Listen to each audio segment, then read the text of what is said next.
बारे में चर्चा हो रही है। मुझे इस बात का दुख है कि सभी सियासी पार्टियों ने इस चर्चा को बहुत ही बिना गंभीरता से लिया है। इसके जो जेनेसिस है, इसकी जो जड़ है, उस पर किसी ने अटैक नहीं किया।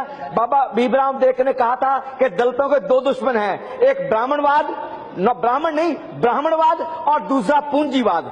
आज ब्राह्मणवाद के भी बहुत सही रूपों में चर्चा हुई है, पूंजीवाद पे बिल्कुल चर्चा नहीं हुई है। नंबर 2, और जो ब्राह्मणवाद भी है वो मैडम जो उसकी जड़ है वो भारत की संस्कृति में पड़ी है, वो मनुवाद में पड़ी है, वो वर्ण व्यवस्था में पड़ी है, वो उस दोहे में पड़ी है जिसमें कहा गया है कि ढोल कुम्हार पूज शूद्र पशु नारी ये सब ताड़न के अधिकारी। कोई नहीं बोला।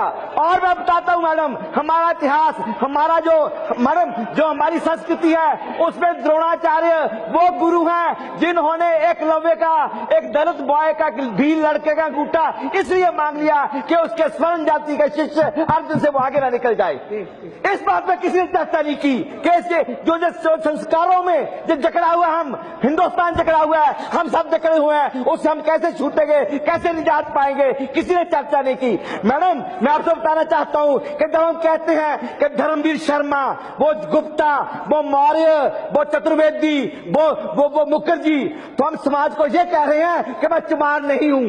Thank you. हम ये कह रहे हैं मैं चमार नहीं हूं।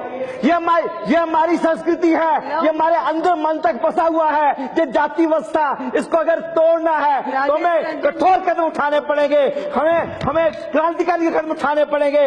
मेरे लिए एक ही रास्ता है, इस वर्ण व्यवस्था खत्म करने का, जातिवाद खत्म करने का। वो रास्ता है उच्च शिक्षा, उच्च शिक्षा और उच्च शिक्षा, दलितों के लिए उच्च शिक्षा। बहुत बहुत धन्यवाद।